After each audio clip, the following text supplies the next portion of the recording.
آپ کو معلوم ہے اگر کوئی آدمی رونے کا موڈ بنا رہا ہو اس سے کہہ دیا جائے، اگر بچہ کوئی ہو رونے کے موڈ میں ہو،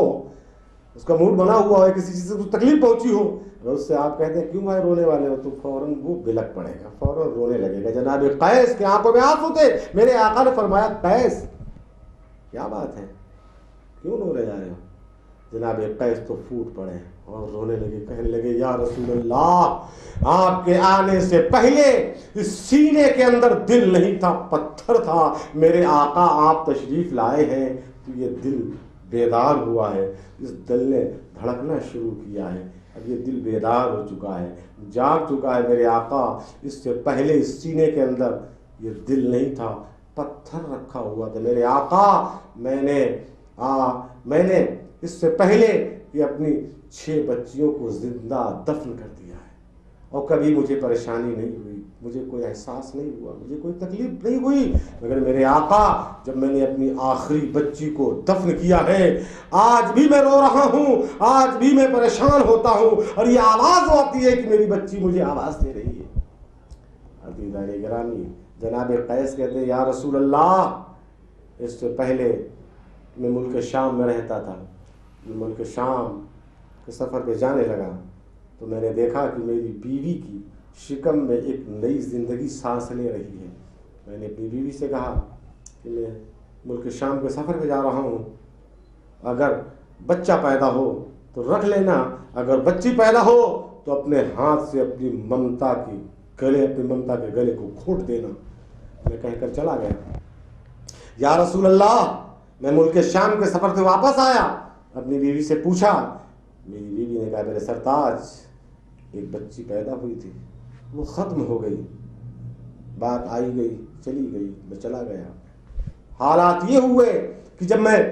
سفر سے واپس آتا تو میری بیوی بچی کو یہودن، ایک پڑوس میں یہودن تھی، اس کے سپرد کر دیتی، اور جب میں چلا جاتا تو گھر لے آتی، اپنے پلکوں کے سائے میں اسے رکھتی۔ یا رسول اللہ، 8 سال کا عرصہ گزر گیا، ایک دن اچانک میں ملک شام سے اپنے گھر آیا تو اپنے صحن میں دیکھا کہ میری بیوی ایک بچی کی زلفیں سنوار رہی ہے، محبت پاش نگاہوں سے اسے دیکھ رہی ہے۔ میں نے دیکھا تو اپنی بیوی سے کہا، اے میری بیوی، تجھے معلوم ہے میں نے ہمیشہ بچیوں سے نفرت کی ہے، تجھے معلوم ہے بچیوں سے میں نفرت کرتا ہوں، میرے صحن میں یہ بچی جو ہے اس کو میں دیکھنا نہیں چاہتا ہوں، یہ کس کی ہے؟ میری بیوی نے اپنا سر میرے قدموں پہ رکھ دیا، کہا میرے سرتاج یہ وہی بچی ہے۔ آپ ملک شام گئے تھے، وہاں سے واپس آئے تو اس بچی کو میں نے یہودن کے سپرد کر دیا تھا، آپ چلے جاتے تھے تو میں لے آتی، میری وہی بچی ہے جس کے بارے میں نے آپ سے کہہ دیا تھا، ایک بچی پیدا ہوئی تھی وہ ختم ہو گئی، وہ یہی بچی ہے۔ میرے سرتاج،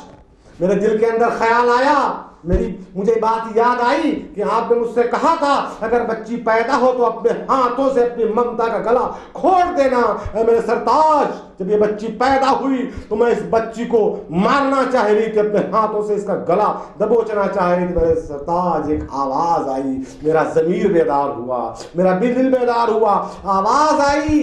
ارے تجھے معلوم نہیں یہ تیرا مستقبل ہے، یہ تیرا نام ہے، یہ تیری آنے والی کل ہے، یہ تیری شناخت ہے، یہ تیری پہچان ہے، یہ تیرا خون ہے، یہ تیرا گوشت ہے، تو کیا کرنے جا رہی ہے؟ یا میرے شوہر، میرے خاوند، میرے ہاتھ فوراً رک گئے، میں اپنے ہاتھوں سے اپنی بچی کو دفن کرنا چاہ رہی تھی، مگر میرے سرتاج میں رک گئی۔ یا رسول اللہ صلی اللہ علیہ وسلم، رات کا سناٹا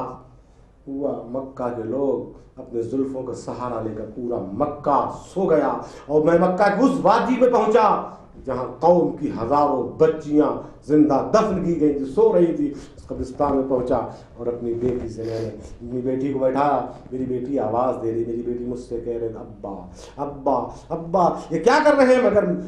یا رسول اللہ، میں نے ایک نہ سنی، میری بیٹی مجھے آواز دیتی ہے، میری بیٹی ماں کو آواز دیتی ہے، ماں کو پکار رہی ہے، ماں کو آوازیں دے رہی ہے، مگر یا رسول اللہ میں نے ایک نہ سنی۔ باپ پاس میں تھا، ماں گھر پہ موجود تھی، جناب عاصم کہتے ہیں میں اسے گھسیٹتا ہوا لایا، پورے راستے میں بچی بار بار یہ کہتی رہی اماں میری اماں میری اماں، مگر یا رسول اللہ میں نے ایک نہ سنی۔ پتہ چلا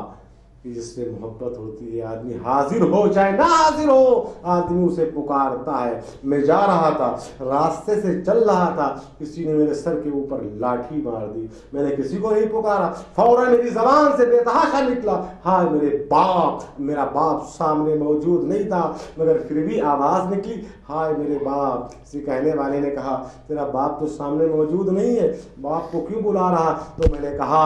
محبت کے معاملات میں ایسے فتوے صادر نہیں کیے جاتے، باپ موجود ہو یا نہ موجود ہو۔ آج ہمارے اوپر جو ظلم و ستم کے پہاڑ توڑے جا رہے ہیں، جب ہمارے اوپر ظلم ہوتا ہے، ہمیں تکلیف ہوتی ہے، باپ مدد کے لیے آئے یا نہ آئے، گھر والا مدد کے لیے آئے یا نہ آئے، مگر میرے آقا صلی اللہ علیہ وسلم جب ہمارے اوپر مصیبت آتی ہے، تکلیف آتی ہے، پریشانی آ جاتی ہے تو ہم یا رسول اللہ کہتے ہیں، یا نبی اللہ کہتے ہیں، یا حبیب اللہ کہتے ہیں۔ ہماری پکار کو میرے آقا سنتے ہو، میری مدد کے لیے، ہماری مدد کے لیے تشریف لاتے ہیں۔ عزیزان گرامی، یہ دل جس سے محبت کرتا ہے، اس دل میں جس سے محبت ہوتی ہے، جس سے پیار ہوتا ہے، جس سے لگاؤ ہوتا ہے، جس سے عقیدت ہوتی ہے، جب تکلیف ہوتی ہے یہ دل اسی کو پکارتا ہے۔ یہ ٹوٹا ہوا دل شہ کونین کا گھر ہے، بیٹھا ہوں یہاں مگر گنبد خضرا پہ نظر ہے، تو بچا بچا کے نہ رکھ اسے، تیرا آئینہ ہے وہ آئینہ، شکستہ ہو تو عزیز تر ہے نگاہ آئینہ ساز میں۔ آئینہ اگر گر جاتا ہے تو قیمت گر جاتی ہے، مگر دل ٹوٹتا ہے، مدینے والے مصطفیٰ کو خبر ہو جاتی ہے کہ ان سے پیار ہے، ان سے محبت ہے۔ عزیزان گرامی، جناب قیس کہتے ہیں یا رسول اللہ اس سے پہلے میں نے 5 بچیوں کو دفن کیا تھا مگر کبھی مجھے احساس نہیں ہوا، مگر جب آخری بچی کو میں نے دفن کیا، قبر کھودی اور بچی کو قبر میں لٹایا اور لٹانے کے بعد ہزاروں من مٹی میں نے اس کے اوپر ڈال دی، جب میں چلتا ہوں تو ایسا محسوس ہو رہا ہے کوئی آواز آ رہی ہے ابا ابا ابا، پیچھے مڑ کے دیکھتا ہوں کوئی نظر نہیں آ رہا، پھر چلتا ہوں پھر آواز آتی ہے، پھر مڑ کے دیکھتا ہوں کوئی نظر نہیں آ رہا ہے۔ یا رسول اللہ جب میں چلتا ہوں تو ایسا لگتا ہے میرے قدم منو وزنی ہو چکے ہیں، قدم اٹھ نہیں رہے۔ میرے آقا فرماتے ہیں ایک مثال کے طور پہ میں آپ کو بتانا چاہوں گا کہ معلوم ہے آپ کو جب سورج نکلنے والا ہوتا ہے تو اس سے پہلے کا سفیدہ بتا دیتا ہے کہ سورج نکلنے والا ہے، صبح کے پھولوں کا کھلنا بتا دیتا ہے کہ صبح ہونے والی ہے، سورج نکلنے والا ہے، دریا کی روانی بتا دیتی ہے کہ سورج نکلنے والا ہے، مؤذن کی اذان بتا دیتی ہے سورج نکلنے والا ہے، صبح کا سفیدہ بتا دیتا ہے کہ سورج نکلنے والا ہے، دریاؤں کی آہٹ بتا دیتی ہے کہ سورج نکلنے والا ہے۔ ارے تمہیں معلوم نہیں آفتاب رسالت ماہتاب نبوت نیر فارا سے جلوہ گر ہونے والا تھا، لوگوں کے دل تاریک تھے، اس سے پہلے دلوں کے اندر اجالا پھیلنے لگا تھا۔ پیغمبر دنیا کے اندر آئے تو تاریک دلوں میں نہ آئے بلکہ جب لوگوں کے ضمیر بیدار ہو جائیں، لوگوں کے دل کھل جائیں، دل کے اجالے میں پیغمبر کو دیکھیں، ضمیر کے اندھیرے میں نہیں دل کے اجالے میں پیغمبر کا مشاہدہ کریں،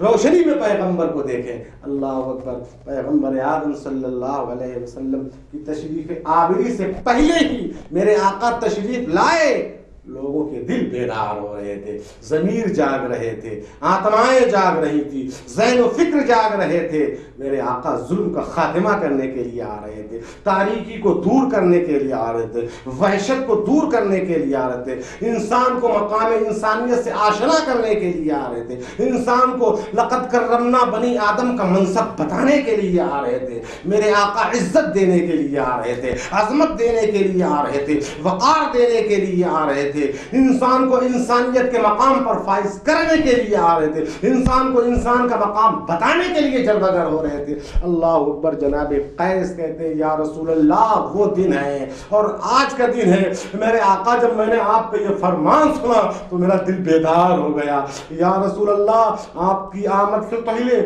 آپ کے آنے سے پہلے اس دل کے اندر